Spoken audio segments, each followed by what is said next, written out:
Hello, everyone, and welcome to this week's episode of I Never Knew, but My Dog Did podcast.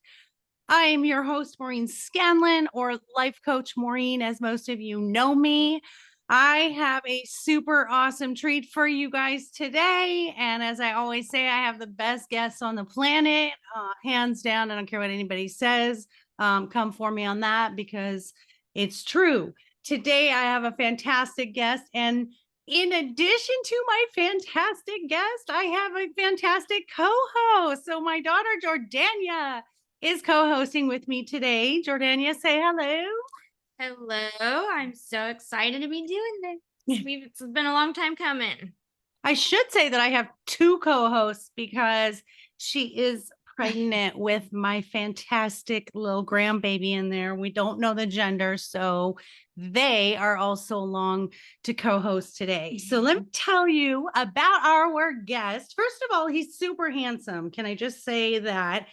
You guys are going to see him on YouTube and be like, oh my gosh, whatever this guy has to say, I'm listening, because he's just got such a great smile and presence and he's super handsome. So Ben Smith is a fitness and nutrition coach, entrepreneur, Army veteran, and mental health advocate based in Los Angeles. With more than a decade working in health and fitness, he has led programming at respected strength training gyms in LA, developed online training for high-performing individuals all over the world, and currently travels the globe as a performance coach for clients in the music industry. Ben leverages his platform to promote holistic mind-body wellness by candidly sharing his own experience along the way. So, hello, Ben. That's a long intro. I have to cut that down. That's a lot. No, that's actually not bad for some of them. Where I'm like, I'm out of breath by the time That's a lot for you to have to get out. Thank you so much for having me. I'm really excited to have this talk, and hopefully I can live up to that glowing intro that you gave me. But thank you guys so much for having me. Absolutely. So all of it I love. First of all, I was an Army wife, and Jordania here was actually born on an Army base in Heidelberg, Germany. So, we're all just very cool. We're going to tie in all this energy and synchronicities here today. So there's that. Yeah. So here on Inc., of course, as we talked about offline, we all have a knee story. So we all have what I call the knee story is, that moment in your life where you just hit your knees, you were broken, and you said, I don't know what to do with my life. This is not working. Where do I go from here? So let's start with your knee story, Ben. Which one do you want? Any of them. You can go back to toddler, you can go back to grade school, high school. I don't even care. Just give us that knee story. Okay. So I was born on August 7th, 1990. No, I'm kidding. But so he's going there. He's doing it. No. Well, I can frame this like in the context of the work that I do now. So I'm a wellness professional, a performance coach for musicians, mostly touring musicians at this point, like you said in the introduction. But I can talk a little bit about my experience, as an athlete to where I am now. And there's lots of like trials and tribulations and things that have shaped me and afforded me the opportunity to be valuable in my work. Okay. So I was raised in Indianapolis, Indiana. I'm a Midwest boy, but I was an athlete my entire life, and a lot of my worth was tied to my ability to perform on the field or on the court, or I played ice hockey most of my life on the ice. And I found very quickly that I was valuable as an athlete. I was anxious as a child. I didn't really feel accepted by my peers. I spent a lot of my time with adults just because that's who I related to. And then after high school, I joined the military. So I went to the United States Military Academy, and I graduated there, commissioned as an officer, and then served nearly 7 years active duty in the military. And I found, similarly to my time as a youth athlete, that while I was in the Army, my ability to be the biggest, strongest, fastest, most dominant, physical persona was valuable. But then also being a leader to soldiers was also an incredibly valuable thing for me, and a way that I was able to transition my identity from athlete to soldier to leader, or whatever the role was in the military. And I got out as a 28-year-old after having a reasonably successful career. I thought I would stay in forever. I had some injuries that just really kind of reframed how I wanted the rest of my life to go. And I was like, I'm 26 years old. I don't want to be injured for the rest of my life. And so that started my transition out of the military. At 28, I left. And then I realized that I didn't actually have an identity. I was no longer an athlete. I was no longer a soldier. I was no longer an Army officer. And I was like kind of broken physically, mentally, and emotionally. And so the loss of that career, the loss of my purpose, any sort of fulfillment that I had from my professional work was gone. I ended a relationship, and I just happened to be living in the most expensive city in America at the time. And so I just, it was a combination of factors, and I never had to deal with my feelings or my emotions or really process anything. I'd just thrown myself into sports or thrown myself into work, or at that time I'd thrown myself into drugs, alcohol, sex, whatever it was, things to distract me from what I was actually feeling. And it all came to a head in the fall of 2018. I ended up trying to kill myself in October of 2018, and then again in January of 2019. And they were both unsuccessful, which is like crazy to me that I wasn't able to even do that. But it was kind of like this all of a sudden, oh my God, dude, you have to like change something. Right. And so I was very blessed. I had a couple support people in my life. My roommate at the time was about 10 years older than me. He happened to be a coach himself. And so he was like, yo, dude, you need to go see a therapist. You need to get involved in some things that are going to get you on the right track. So with his pushing, or with really his, mentorship, I was able to find a therapist that helped me out. I was able to pour myself into something that I was passionate about, which at that time was coaching. I had been a coach for 10 years at that point. And how did So you it was, end up, sorry, go ahead. living with No, him? no, go for it. So we went to the same school. We connected via the internet. He was leaving Florida. He was living in Florida at the time, wanted to move to Los Angeles. I happened to be leaving the army at the exact same time, and was living Yeah. just outside of Los Angeles. He was coming here, and I was like, hey, let's I link mean, up. isn't that funny? Just not funny. It's not a coincidence, but just how, you ended up living with Yeah. him, and it sounds like almost ended up saving your life, like, Yeah. I mean, I attribute him with a lot of, at least like getting things in motion. Like without him, yeah. I wouldn't have found the support that I needed. And sometimes that's the hardest part. Yeah. Totally. And I think to answer your question, like, what is it I wish I would have known, or whatever, I think the thing, or the theme at least, is that I wish I would have known I could have asked for help. Yeah. And that was a thing that I didn't realize was even available to me. I've spoken on this many times in many different forums. And it's like the message across all of the times that I share this is like, there were so many assets or so many people available to me that I just didn't even recognize. I didn't even know Did it like were even cross your options. mind to like Didn't reach out at it all? didn't even cross my mind.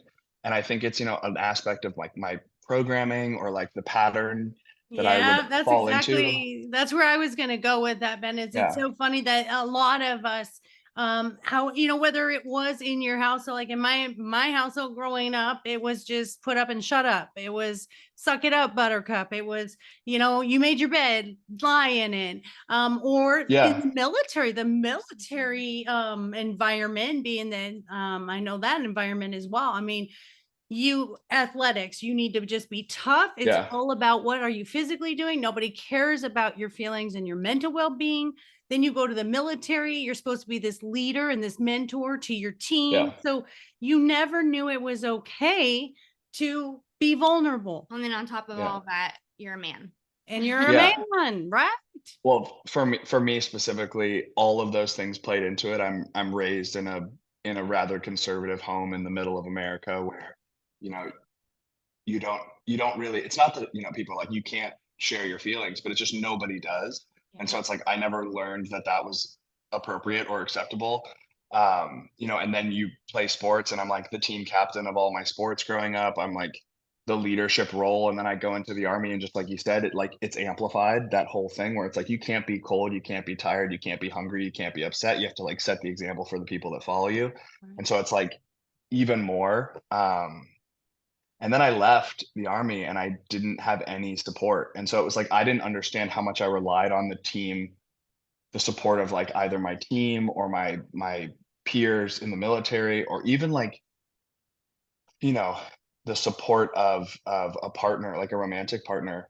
Just Like being also those surrounded relate by someone all yeah, the time, and And then all of a yeah. sudden yeah, you're like alone all the time and have all this thinking space. It's and also the yeah, external validation of, yeah, whether it's receiving the accommodations, from the sure. Yeah, military or your team complimenting you. And yeah, what was missing perhaps, and I don't want to put words in your mouth, is that internal validation, right? yeah. Well, Did I you think find too, it's like therapy? I found it helpful. You said I don't know the language that you used at the beginning, but like you found your worth. I'm still very much in the process of figuring out what that feels like. It's been 5 years since I started therapy. And I've, in addition to therapy, I've adopted many other practices that have been incredibly valuable, and most of those have found their way into my coaching practice. So I always say, like, the work that I do professionally is literally just me trying to heal myself, and I just invite other people to participate with me. And Yeah. and I and I get that sense of community now from the people that I coach. And it's not I don't look at it as like a coach athlete or like mentor mentee type relationship.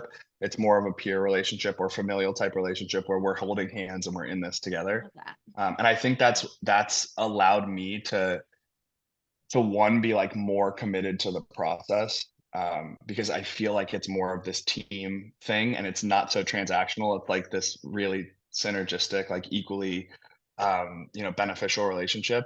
And it's allowed me to like selfishly, it's allowed me to heal, which has been really cool. Well, I love that. And like healing is also like a lifelong process, Sure. it's not just like Yeah. 5 years, I should be good now. It's like, Yeah, the same way that your wellness, physical, mental, emotional, right? spiritual is just Exactly. a lifetime effort. Exactly.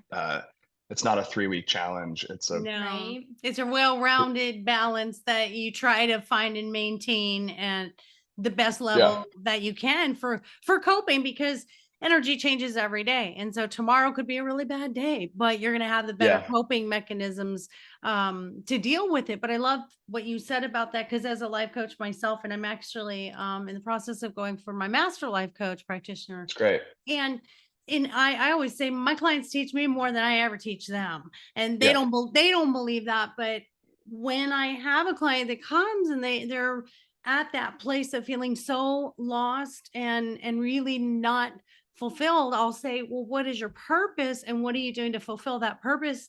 Let's volunteer somewhere. Let's yeah, find something that you just absolutely love to do.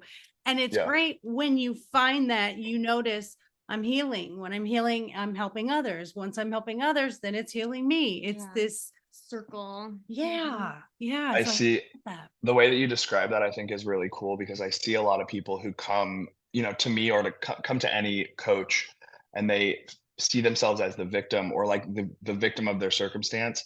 And I like totally agree that like everything that's happened to you, trauma or otherwise, has shaped the person that you are today. And I like love that. And I think that the trauma informed therapy world is incredibly valuable and allows people to gain awareness around maybe why they feel or why they act or why they experience the world in the way that they do. But I'm really interested in like flipping the script and not assuming that victim role, becoming more in control of what happens next. And it's like because of the things that have happened to me or because of my lived experience, now I get to make a choice, one, to like choose a path worth taking, choose a future worth living, and then two, find the next right manageable step and take that step in the direction of the things that I say that I want. And Yeah. like it's really those two extra pieces, like choosing what you want and then doing the next right thing, the thing that's manageable for you to do next, that are like the two most important things. And I see often people like, maybe come to you and they're like, "Oh, I want fulfillment. I want this." And it seems like it's so far away, Yeah. but like it's really just like, what's the next thing? What's this next small thing that you can do? What's the And then it's the tiniest step that you can yeah, take? And everything that we do is choice. And I totally. think that's the most empowering thing about change, whether you're doing it physically, mentally, emotionally, or spiritually, is when Yeah. I feel I have a choice, then I feel empowered. When I feel empowered, I take action. When I take action, I change habits. When I change habits, I become this different person. And being Yeah. raised by her, I feel like you take a similar approach. like about like being in control and let's just take one step at a time. I feel like you've done that my whole life. So Yeah. I can relate to that for sure. And that's really cool to have a mom that does that. Yeah. It wasn't always that way, trust me, though. That's really cool. I mean, she's been my greatest teacher, and I've watched her grow into this really beautiful, unbelievable young woman who came out of the circumstance. And she's got a brother and a sister, and they're all three different, and coming out of Yeah. the trauma that we all experience. Her father was an alcoholic, and he did domestic violence against myself, never to my children.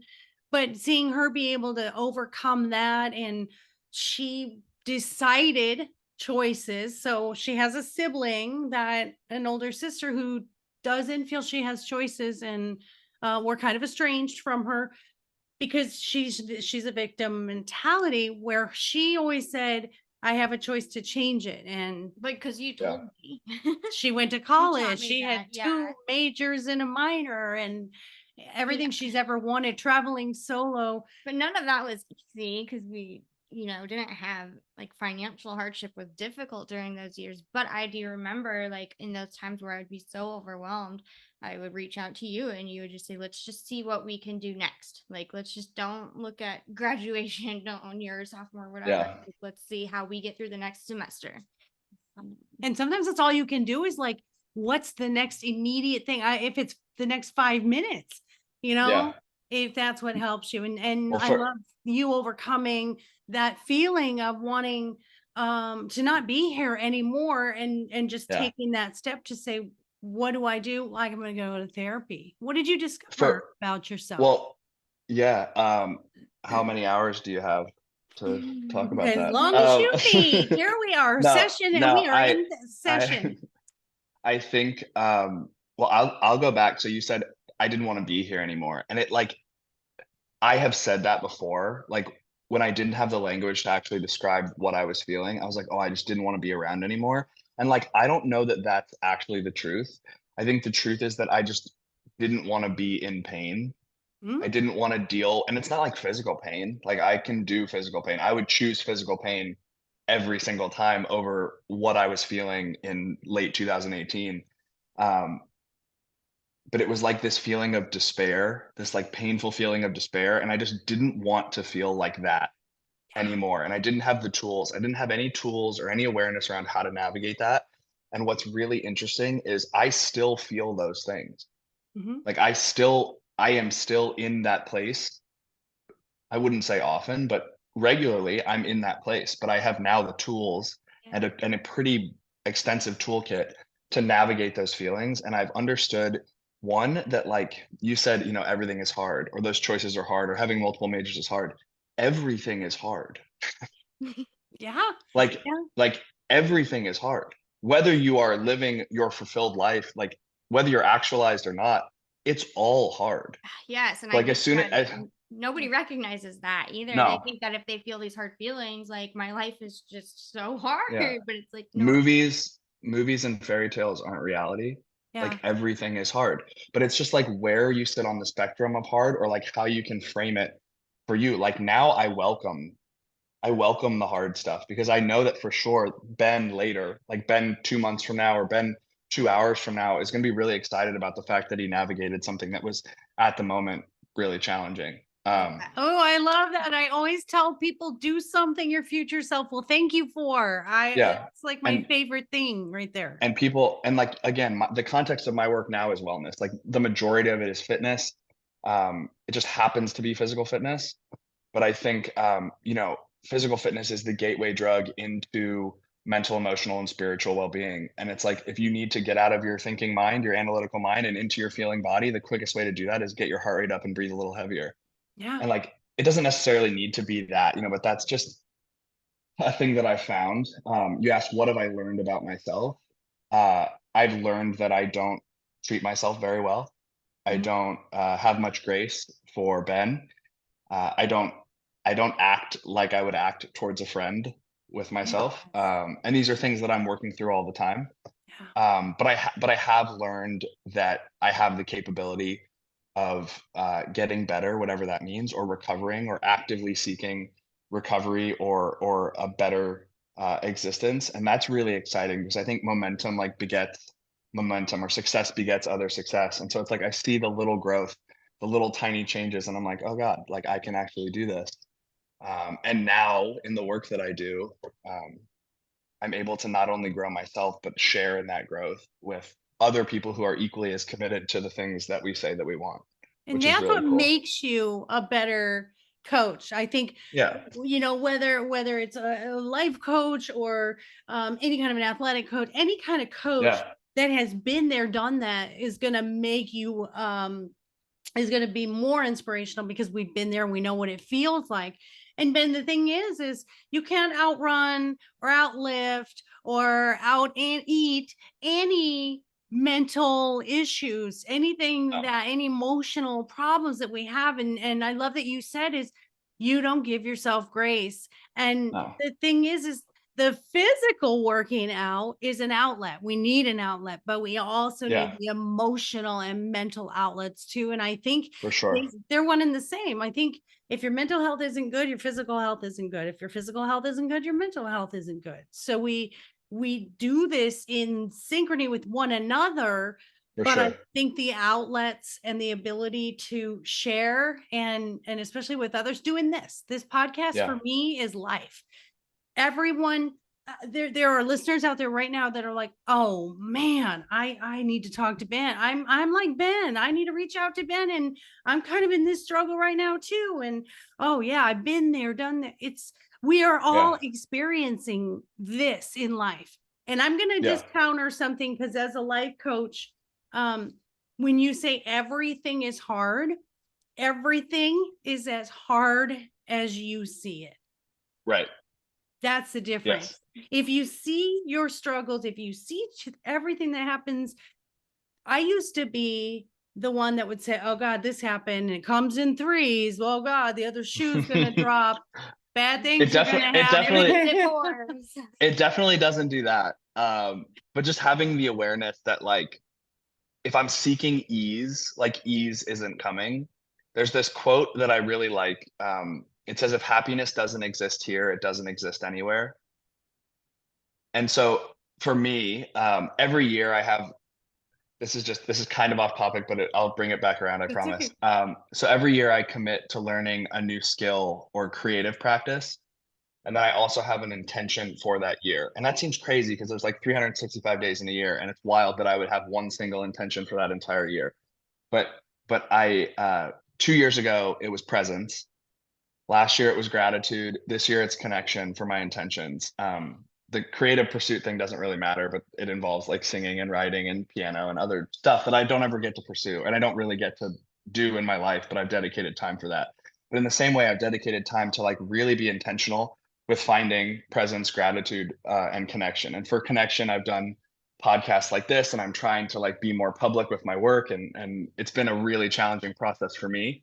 But I think back to your point about like framing things, like if you can be present and gratitude and have great gratitude for what's happening in this present moment, and then see that like everything is totally fine, and just gain confidence around the fact that like, okay, I have exposure to this thing that might be like scary, on the outside might be scary, but I'm actually present and grateful for the thing that's happening. And this can apply to training or difficult conversations or like financial struggles or whatever it is. Just be grateful for all of it. I know that's crazy to say. And if I was listening to this 5 years ago, I'd be like, oh, I'd be so cynical. And I'd be like, shut up, dude. Yeah, screw you. Like I'm not grateful. I'm broke and I want to like end my life every day. But like now removed from that, I am so grateful that I had that experience because it's afforded me the opportunity to one, have like a conversation like this, but then also do the work that I'm supposed to do. Like the thing I do every day for my professional job is the one thing that I'm supposed to do, which is Amazing. wild. Yeah. Which Yeah. is that's what I always say is now it's your get to. That's what I say about Yeah. podcasting and life coaching and all of it. When you're living your get to, that's a whole different ball game. And Yeah. I hate to word vomit the buzzwords of the wellness and the health and It's fine. wellness community. It drives me crazy, but until you've been there, and then you come back, you're like, oh yeah, that makes total sense. And the mantras, I remember when I was able to say, rather than life happened to me, life is happening for me. And Yeah. to now, whenever something goes wrong, I can sit for one moment and just go, what am I trying to learn from this? What am I asking to learn from this? Instead of, Yeah, I think like a recent event in my life, real quick, is just like going through, a friendship breakup. And literally, when I would talk to like one of my best friends about this, I was like, it's okay that I'm going through this. Like, I recognized it in the moment, which takes Yeah. learning, right? Like, but I knew it. I was like, I know that when this is finished, like, I'm going to learn from this, and I'm going to like have this experience to help others through maybe a similar situation. And like, that's Totally. okay. Like, don't feel bad for me. Like, I know I'm going through this for a reason.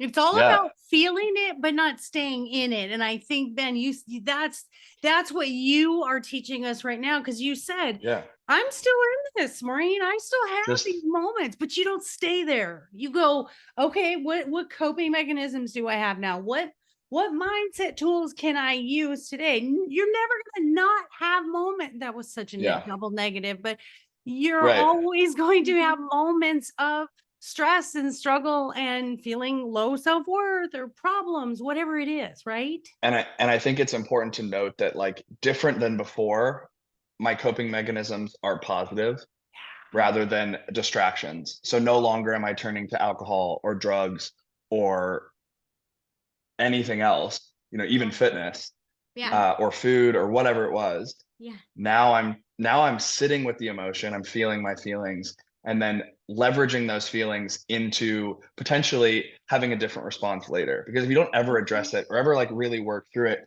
you don't build the confidence in your ability to navigate it, without Yeah. any sort of intervention. I It think And sits so, there. It just sits there, and it just kind of grows and grows and grows and grows like a Yeah. snowball, I think. and You know? you asked, go sorry. ahead. Go ahead. No, do it. Real quick, just going through recently what I Do it. I Yeah. didn't have a choice to resort to alcohol because I am 7 months pregnant. So like Right. I think it was kind of cool to like recognize being in that in the middle of it and still being able to cope with it and recognizing like, hey, it's okay. I'm going through this for a reason. Yeah. Yeah. You And I weren't think, looking for an escape anymore. right. Now you're finding, so the escape is the unhealthy distractions, as you put it. Yeah. And then the now coping is the healthy mechanism that I use to deal with it, sit with it for a minute. I always say Yeah. sit with it, have a cup of coffee with it, but then it's got to leave. It's got to go away. You don't stay with it and hang out with it. And then you can move on to the next thing that feels better for you. Go to the next better feeling. Yeah, and for me, the realization has been that, like, the things that I think are the end of the world actually aren't. Yeah. This too shall Like pass is a great like, mantra. I say this thing kind of, like, flippantly, just, like, in conversation all the time, like, sometimes it's deep, other times it's not, or, like, sometimes it matters, other times it doesn't. Um, most of the time, it's not that deep. Like, yeah, your feelings feel like they are very important, which is like totally fine. And you should probably honor them in the moment and give them time and space and give yourself a little grace for whatever it is that you're experiencing. But like, from my own experience, the things that I thought were the worst thing ever, like it could be any number of things. I've had several friendship breakups Yeah. in the past 2 years, but 30s are I very thought they were the end of the world, but they're not. right. Yeah. And I don't want that to sound insensitive, but they're totally not. No. And they've created space for me to do a ton of other things and also bring in relationships that actually are valuable to me Yeah. and valuable to them. I think friendships are an interesting thing because different than most romantic relationships, friendships often materialize out of convenience. And so it's like, okay, they're a work associate, or they're like the person that's in my class, or like they're the kid that lives down the street. And we think just because friendships have lasted forever that they're somehow valuable to us. Yeah. And like Yeah. maybe they are, but like I think it all comes back to your ability to be aware of how things are impacting you, and like having awareness around what comes of that friendship is Yeah. probably really important. And like, I don't know the context of your friendship breakup, but like thank God it happened, because now you have the cool opportunity to no longer have whatever energy that person was bringing. And then Yes. in turn, you probably weren't the person for them either. Right. Exactly. And Well, like we always yeah. say that like you can outgrow a friendship at guys- any point where I You should. literally Well, was you should. just You gonna should. say you can Yeah, outgrow. you should. Yeah. You You can should. outgrow You should. people, and You whether should. Yeah. right? Right. Relationships, friendships, and I think there's this false sense of loyalty to someone just because I've been your friend for 5 years or 10 years. I recently broke up with a friend after 18 years, and Yeah. I realized what the problem was is that I wasn't seeing them for who they were today. I was Yeah. seeing them for when I was let's say a less than desirable vibrational level, when I Yeah. was a mess and misery loves company, and then I healed, I moved on to a better place, and this person sort of stayed there, and then I realized I wasn't valued by them at all, and I still kind of hung in there. And I think it's whether it's romantic or Yeah. business partners or friendships, even family members, there's blood does not, we're not tethered to each other. We're here to do something No. solo. Our souls have something to do here. And Yep. it's reason, season, lifetime. At any point, a contract can end, is what I feel. And you can say, you know what, I appreciated the time we had together, but it's time for us to go separate ways. I have things to do over here. And bringing, like you said, when you when I do dating coaching, relationship Yeah. coaching, I always tell people, if you're giving someone a second or third chance on a date that really you saw things you didn't want, Yeah. you're literally saying to them, stay in my husband's way or stay in my wife's way. Right. You got to move people around. It's a shifting all the time of what works best for you, what serves you best. Yeah, and I like Well, that this has been. out the energy thing too. Yeah. Yeah. Yeah. I think it's really interesting how, and this is, Ben talking to Ben. I've been reasonably unsuccessful in friendships and in in romantic relationships and things like that. And I think for a long time I just wasn't able or wasn't confident enough in establishing boundaries and strong enough in asserting the things that I wanted or needed from partners or from friends or from whatever it is. And I think, everybody is growing and everybody is working into, I used the word actualized earlier, but like a more actualized existence. And my work specifically, you asked at the very beginning, what are things I've learned? And the thing that's been most valuable for me, I wouldn't say it's the self-worth thing. I mean, maybe this kind of falls into it, but my ability to be strong in my boundaries and actually stand for the things that it is that I want, like stand for the things that I want. I feel like that's so One challenging for so many people too. Yeah. one of the things that like really shows up for me is I had attempted to remove alcohol from my life for several years. I'm on my 5th try. So for people out there, like if you're curious about not drinking or like whatever, yeah, or just get pregnant. But see, I don't have that luxury. So The luxury. The luxury. Just, oh my God. Don't come for my friend Ben. I'm gonna I come was for kidding. him. That was a Didn't mean that, joke. listeners. That was a joke. That was a joke, but in the context of not drinking, like if you're pregnant and you can't drink, that's one thing. But I didn't want to consume alcohol. Every time I did anything that I was like regretting, or if I made a list of all the bad things I've ever done in my life, they all involved alcohol in some form. And if I made a list of all the times that alcohol added value to my life, there is no items on that list. And so I made the choice finally to remove drinking, and standing in that boundary, like it's not, oh, I'm not drinking tonight. It's like, no, I don't drink. Like I just don't do that. And standing in that space was the hardest thing I've ever had to do in my life. And I'm like just over 2 years in, and it's still hard and I still hate it. But it's the best thing. It's the best thing I've ever done. Yeah. Well, because that comes with like friends and like all these social gatherings, and like, I can imagine I don't have a social life.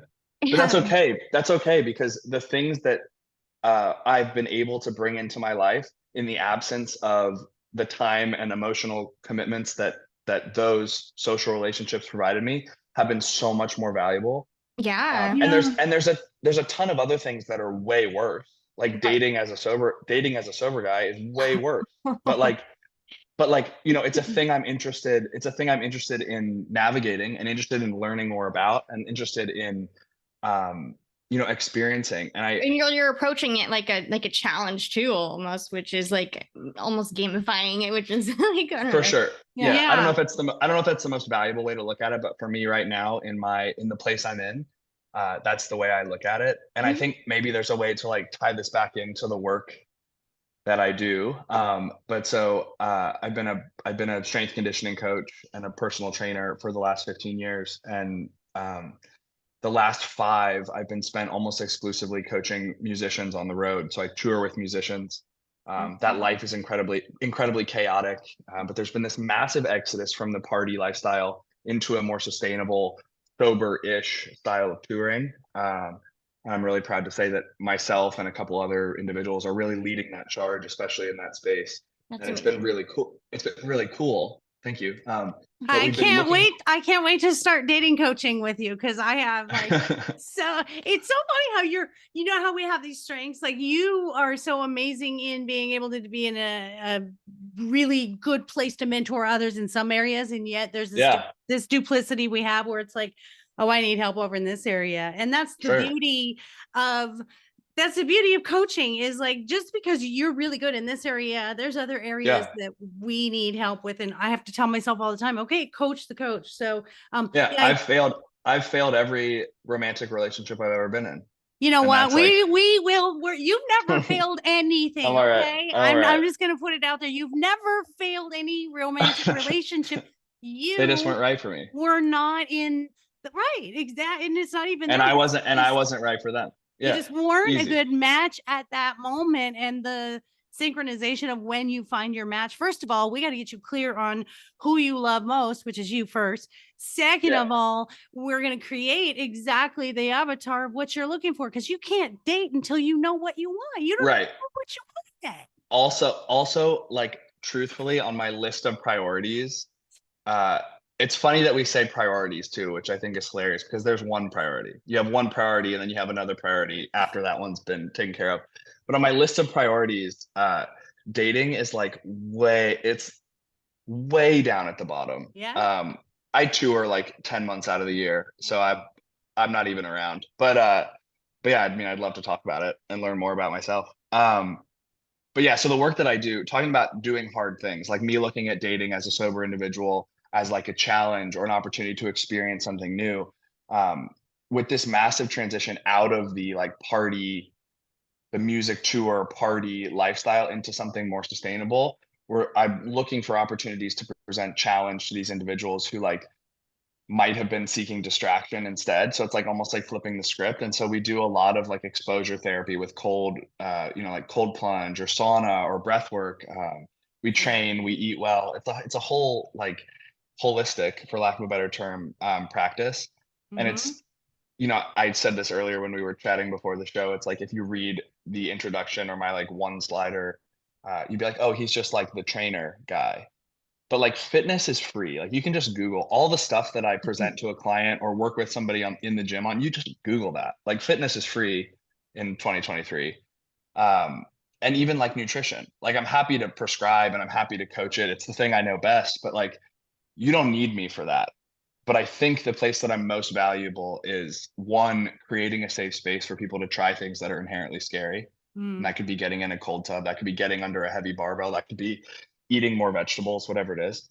And then two, getting them really excited about a thing that they maybe weren't sure they were excited about yet. So I read Like on it's the bio, go can ahead. you dive deeper into like the whole like fitness culture thing and kind of Yeah. how making it attainable? We Yeah. discussed Well, this because I'm on one end of the spectrum and she's on the other. So this yeah. we both were like, we have to ask him about that because Send it. I don't like fitness. I don't like working out and Yeah. I don't like gyms. I don't like that. I don't like people looking at me. And I'm over 50. I'm nifty over a nifty 50 here. And Yeah. hormones take over and menopause, and you get to a point where you're just like, there's nothing I can do. Nothing changes. My body doesn't change. So Yeah. talk to us about that, about the fitness culture and why do I not like it? And how do we get the new generations to like it more? Like how do you make it attainable, like fitness and Yeah. for yourself? Yeah. Well, I think you said earlier something about like what the future version of you will be excited about or stoked about. And it's like, I don't necessarily like, I mean, I do like fitness, but I don't want to train all the time. I don't want to like go to the gym all the time, but I'm very sure that like a later version of Ben, an older version of me will be really excited that I did something today to help Mm. improve my fitness. And it doesn't, I think we live in like a black or white. You talked about being on opposite ends of the spectrum. Yes. I don't know.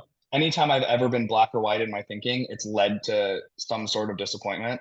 And Yeah. so I challenge people to live more in the gray. Like, if you And don't want to that's go to so the gym, rare. Having ADHD, I'm so black and white, so that's something that yeah, like I would same. love to, yeah. Yeah. But so if you don't want to go to the gym, like don't go to the gym.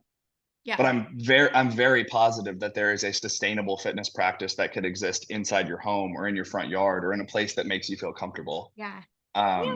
And like maybe I don't have like specifically the answer for you. Like I don't have the address of the place where you should go, but I do know that there are people out there who provide information to your exact, you talked about avatars and dating, your exact avatar. Yeah. For me specifically, my goal is to provide simple fitness information to as many people as possible. So what that looks like, the majority of the work I do publicly is basic resistance training that can either be a supplement to your regular fitness practice or just exist on its own as like the thing you do for fitness. Yeah. Resistance training is the thing that I know and love. It's been the staple of my wellness for my entire life. So that's the thing, of course, that I push. I'm biased. But like Yeah. if you don't want to lift weights, like don't lift weights. That's what I was trying to tell you the other day. But I was Go for a walk. Go she's for a like, I walk. hate fitness and blah blah blah. And I'm like, well, you need to find something you like. Like me, I love yoga and like that's Yeah. an outlet, and it Do makes me you feel love your good. dogs?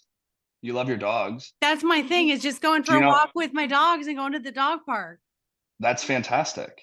That's Well, a and start. again, coaching the coach here, because I tell people all the Yeah. time, you need to do meditation. And people, I'm ADHD too. I mean, welcome to me and my poor kid here. You know what people hate? You know what people hate? What? When you say the words need, should, or have to. Yes.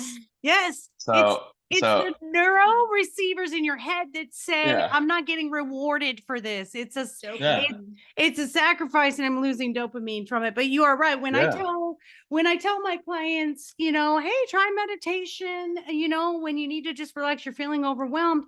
And people will say, well, I can't just sit there and do nothing. And what do I say? Your meditation depends on you. A walk in the park is meditation, Yeah. listening to music, petting your dog. So I guess fitness, we could look at it the same way, is find the thing that keeps you moving up, active. It doesn't necessarily have to be in a gym. It doesn't have to be weightlifting. It can be anything. No. Well, full No, circle, yeah. even with emotions, like you make it what it is, right? Like, Yeah. When you can reframe the context of whatever your fitness is, like you're talking about, it could be like physical, mental, emotional, or spiritual. But it's also like maybe the goal is not performance or aesthetic based, and it's like more practice oriented. So like when I work, like a majority of the people, like I said, public facing work that I do, a lot of my work is like word of mouth and very private. And it's been that way for a long time. And so this year, my challenge is to be more public. My theme for the year is connection. So I'm looking to promote on a broader scale the work that I do, just because I want to help more people. I want to establish some sort of credibility as someone that helps a lot of people. And so a majority of the people that I'm interacting with at the moment are people who have never done fitness ever. Good. or they've never touched a weight in their life. And so the challenge or my charge to most of those individuals is one, just find something that interests you. You have to be incredibly curious. I need to be excited about that thing. So if I'm interested in it, then like I stand a far greater chance of just showing up in the first place. And then secondly, find an external accountability source. It could be your daughter, it could be a partner, it could be a coach, it could be the community at a gym, a yoga studio, a dance club, or whatever. But if you have something that you're interested in and some sort of external accountability, then your chances of showing up more times than one or more times than not through the roof. And then after a little bit, like we talked about momentum begetting more momentum or success begetting more success. It's like as soon as you show up and you see, oh my God, this is freaking great, then you'll probably show up on your own without the external accountability source. And then you win. Yeah. Well, doing something 3 times creates that habit. So Sure. three times of the same thought becomes a belief, 3 times of the belief becomes a habit, and so on. So show up at least 3 times. If there's anything, listeners, we want to say is just at least do something 3 times to see if it sticks with you or it resonates with you or it feels good with you. So I just love everything that you said. I'm so happy that Jordan, you were here with me today. And Ben, I always end my episodes with something fun because we always have such heavy topics. So my new segment that I'm just recently started is called What Can You Do For Me? And this segment is about all the weird services that are out there in the world that you can purchase. And so I want you to think about one while I give you an example, and I'm putting her on the spot too. So you have to think of one and you have to think of one, and I'll give you the example that I found. There is a Rent-A-Mom, which I'm really looking at, some side gig over here to be a Rent-A-Mom. Basically when kids go to college, or maybe you have a mom that maybe you're estranged and you're kind of embarrassed by her, and you have somewhere you have to present a parent, maybe you rent a mom. And then the other one is something called the breakup shop. And you can actually hire someone to break up with someone for you, which as a life coach, I'm completely opposed to. And it's like serving somebody papers. But I'm just going to say this, it is pretty affordable. A text is only $10. A letter is only $20. And an actual phone call is $29. So, I mean, they're pretty affordable if you're going to weasel out that way and pay someone you probably didn't have a great relationship to begin with. And your person probably doesn't even want to be with you if you're going to be kind of like that. So we're going to take it to Jordan first and see what have you seen as a weird service offered that, or you could even be something you want? Well, I think that this is something that I might dabble into, or I'm going to dabble into, but whenever I tell people like I want to start this kind of business, they're always like, what do you mean? But like an organizing business, just have someone come to your house and organize stuff. Stuff. There's stuff. We all have stuff. Your closet, you don't like it, I will come and make it good. And I think it's cool for like neurodivergence too. And like I can work with your ADHD and make what like works for you. But some people are just like, wait, what? That's a thing? It is a thing. And tell them the name of your business. Well, it's not launched yet, but it will be called Shine. What is it? I barely made a logo. Shine Designs and Organization. There you go. That's great. There you go. I've used a service like that for a long time, and it's so valuable. Oh because I'm chaotic. I'm rather chaotic, and my things for as long as I've been alive, my mom will call it like, oh, he's just doing a Ben or whatever. But like I walk in the house and just take off all my clothes and my bags and my shoes. Like if I tilted the camera down, you'd see there's like backpacks and packages and shoes over there. Honestly, one of my like prime like clients would be like young men who like are young professionals and are just like choo and coming in and just like teaching them how to, like, you don't have to just throw it there. I can put a little hook on here. Yeah, right. You know what makes me laugh is when you become a verb, you're doing something that's probably not a good habit. So doing a Ben. Yeah. It's funny because there's like 14 different versions of like doing a Ben, given like where I am. If I'm at home, that's what it is. If I'm somewhere else, it's something else.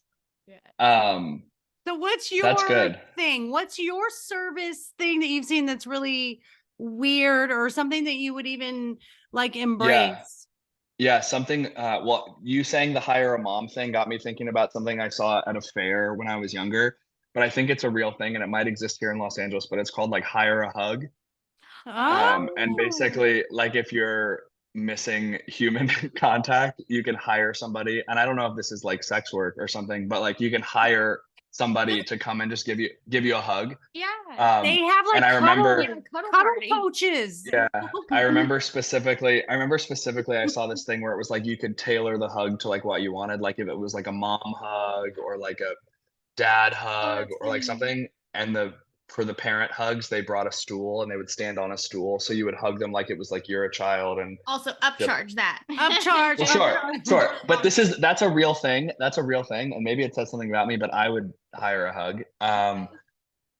And then another thing is I think, like, how can I help? The thing that I do is I coach people. And so I think often, and you probably see this in your work, people are like, why would I need a life coach?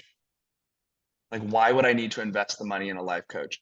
I'm a coach and I have a life coach. I have a Yep. business coach, I have a life coach, I have a therapist, and I don't have a personal trainer. I'm my own personal trainer. But I think more people, and this is just a shameless plug, but I think more people would do well to invest in some sort of, like I said, with your wellness, some sort of external accountability. Yeah, I think it's maybe just we the frame, education part of it they need. sure, Yeah.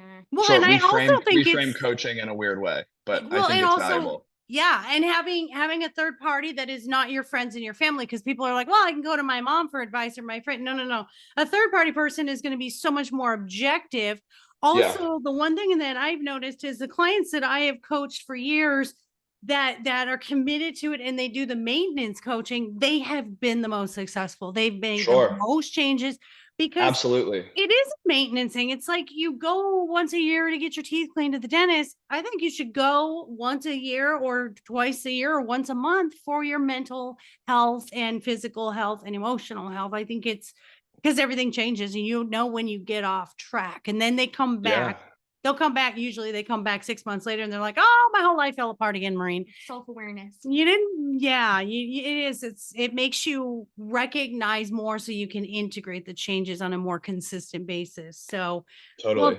thank you so much, Ben. This was so Thank fun. you. I'm so happy to have done my first co-hosting with you and with you and And with guys- baby. yes, baby. and baby. So the funny thing, Ben, and I think I've said this on another podcast, is I forget that the baby's attached to her. And so I'm consistently got my head down there in the nether regions, like talking to the baby. And I don't care where we are. I'm like, hey, and she doesn't care. She's so sweet. Shove it in her face though. She just goes. She goes. So yeah, it's very, very fun. So I'm excited for our little partner, our little cowboy, Our third co-host. our little cowboy cowgirl coming in August. But thank you again, Ben, guys. Yeah. Where can they find you, Ben? Give us all of your little plugs and your websites and everything where everyone can find you for services. Yeah, so my social media username on all platforms is Ben V Smith, BenVeeSmith. My website is the same, benvsmith.com. You can go to any of those places and you're able to access all the different levels of coaching that I offer. It could be a lower cost option like the app, which is called Train with Ben, or it could be any other level of custom one-on-one or concierge type coaching. I do the whole thing. It's all the same stuff, just different levels of support. I love all of it equally. And I'm just really excited. Like I said, this year, my goal is to connect and really just push the public facing side of the work that I do, because I'm so excited to just contribute to people's development. I love it. Your message needs to be heard, and you got to market yourself. If they don't know you're there, how can they find you? So there you go. That's very There we go. important. I'm very anti-salesy. I have a difficult time marketing myself. Same, I And hate it so much. I know, and it's uncomfortable, but you know how good it is to do those things that we're uncomfortable with. It means we're making Yep. changes. So thank you so much. You're just a gem to have on with us today, and I appreciate you guys. I'll have all of his information in the show notes on YouTube, as well as his podcast on Apple. If you want to find me, you know where I am, lifecoachmaureen.com. And you can find my books on Amazon. My dog is more enlightened than I am. And my dog is my relationship coach for all those dating, marriage, and committed relationship tips and assistance. If nothing else, Ben, you better go read the book first. I'll pick up the And book. then when you are in the space where we're ready to dating coach, because you have all of the other coaches out there, you just don't have a dating coach. So once we clear all that through, then we'll do some dating coaching. So guys, yeah, go find us Amazon, Barnes and Noble. It's also Walmart and Target and Outskirts Press. And what I'm really proud of right now is we're doing amazing with our dog boutique. My dog is everything.net, where everything is holistic treats for your dog. So no preservatives, no dyes, nothing bad in there for your puppy. Because as we're talking with Ben about eating and being healthy for ourselves, we want to make sure your puppies and canines are just as healthy. So go on to mydogiseverything.net and look for all those fun little products for safety and health. And with that, I Just kidding. and go ahead if you want. I don't have She doesn't have anything. She has Soon you will. she does have a registry, and babies are expensive. So to be on your shoulders, Amazon. so there you go. Just go to her Amazon registry. I think there's a few things we haven't gotten yet. So by the time this posts, the baby's gonna be like a year old. No, really. Thank you all for being here today. You know, I love all of you so much for just being committed to subscribing, to sharing this with your friends and family, because to me, the building of this community to support one another with love and laughter and kindness, and just to know on a human level, we are all there for one another. You reach out to me if you want to get a hold of Ben. You can also reach out to me and I'll get you his contact information. So anytime or any information you want to be a guest on the podcast as well, just go to lifecoachmaureen.com and we'll get you on there. So without delaying anymore, I would like to say to everybody, have a wonderful week and make sure you take care of yourself, take care of each other, but most of all, take care of those furry babies. Thank you. Until next week.